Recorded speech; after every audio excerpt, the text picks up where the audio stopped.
So last time we talked about some of the reasons as to why you never finish your music. But what's even worse than not finishing your music is never starting in the first place. And one of the main reasons to never starting is that you expect to be a winner right out of the gate. You expect everything to be perfect on your first try. We all have these idealized, romanticized ideas of how it's gonna be and what it's gonna feel like when we finally do the thing that we've been thinking about and planning for a long time. And we all create these sort of simulations, we all create and entertain these sort of dreams. But if you've ever done anything properly in your life, you know that it's not all perfect. It's not all great all the way through. I suspect all musicians know the feeling of sitting there in front of your computer with your instrument, and this is the moment when you decided to start working on that new album, start working on that new song. But you start working and it doesn't feel special, doesn't feel great, doesn't feel perfect, might even feel uncomfortable or negative in some sort of another way. And usually this happens because we fall in love with that idealized, romanticized version or an idea of what it's gonna feel like and how it's gonna be when we do the thing. Now, of course, music isn't the only place where we do this. People do it in all kinds of areas of their life. We have these romanticized and glorified ideas of what something is going to be like. And then we find ourselves in the moment and realize that it doesn't feel like that.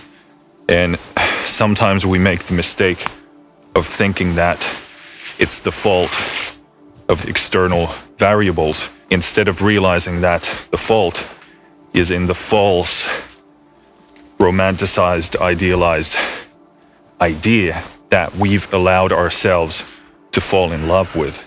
We have this idea that perfect things are always going to feel perfect and they're always going to be perfect regardless of what's happening up in here, without realizing that the human mind is a very, very complicated thing, and perception is a very finicky and complicated thing. And sometimes when we fail to understand all of the things that play into manipulating how we feel and how we perceive, we make the mistake of thinking that it was the fault of the external, when in truth, you just weren't properly aligned with what you were doing.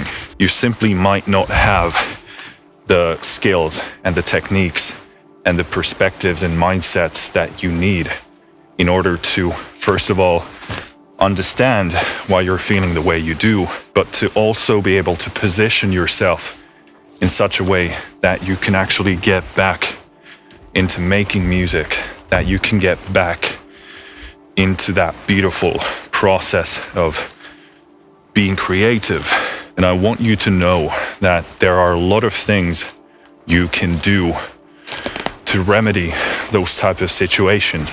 And perhaps the biggest remedy, in my estimation, is to be able to learn to love the process instead of loving the outcome. If you can learn how to focus on the process and all the positive things that come with doing that, I believe that puts you in a far better position to see success in whatever you set out to do. Goals and achievements are great things. We need those so that we have something to aim for. And also when we reach those goals, it feels great and it creates more motivation, it creates more confidence, but in essence, they are only nodes in a far bigger network.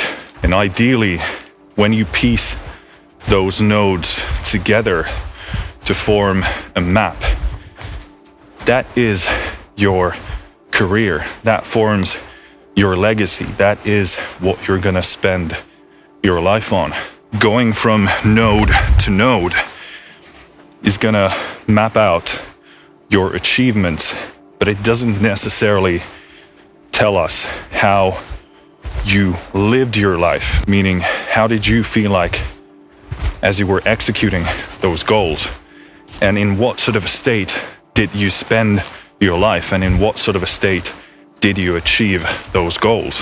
And for most people, I'd argue that it's not sufficient to only measure your life by looking at your achievements. You also want to spend your life in a state that you enjoy.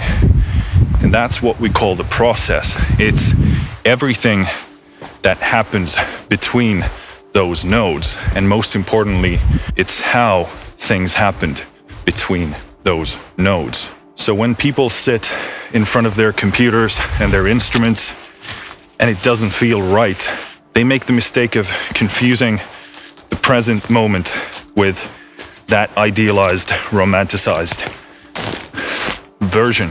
And as you quickly realize that where you are right now is horribly far away from that goal and that idealized state, you get anxious, you panic, and then you drop what you're doing. So instead of doing that, I suggest that you start learning how to love the process of getting there. Because once you start doing that, it becomes less and less relevant what those specific node goals are. We make the mistake of thinking that attaining and acquiring those goals, going from A to B to C to D, is the same thing as being in a state of happiness. But I'd argue that a lot of people wouldn't be satisfied by that if it meant that you had absolute misery and anxiety and stress and feelings of meaninglessness, lack of purpose, and only moving forwards because you see that next goal, you see that next attainment. And sure, when you get there, it's going to feel great, at least in the beginning. But as you've done that several times, probably start to see that it doesn't fix the areas between A and B and C. And I'd argue that a lot of people would see validity in the argument that it matters what you feel like in between those points. To be able to be in a state where you enjoy the journey, you enjoy the process of getting from A to B to C. And while those goals are amazing to achieve, your journey isn't dependent on those goals. And ultimately, you find more joy in the process of being in the pursuit of those goals. And ultimately, those goals become nothing more than confirmation of you being on the right path. So this video is more of an introduction to the idea. And if you find yourself being in that position, sitting there, and it doesn't feel right, it doesn't match to what you thought it would be like in your head, then that's usually a pretty strong sign that you are focusing too much on the outcome. You're focusing too much on the idea that you've allowed yourself to fall in love with. And instead of doing that, I suggest that you take your first steps towards loving the process, loving the journey of creating the music, and being present in the moment instead of obsessing about the outcome. And ultimately, the goal here is to be able to be in the present and recognize things that are valuable and important to you in the here and now. Oftentimes we fail to love the process if we're living in a separate reality, and usually that reality is the simulation you've told yourself to be the right one. And eventually the goal is to spend more time with the reality that's in front of you instead of the idea that you are so obsessed about. It's usually us, ourselves, that get in the way of the music. Our anxiety, our expectations, our stress, all of those things play into the disruption of getting to that creative state, getting to that state of flow. So that's enough for this video.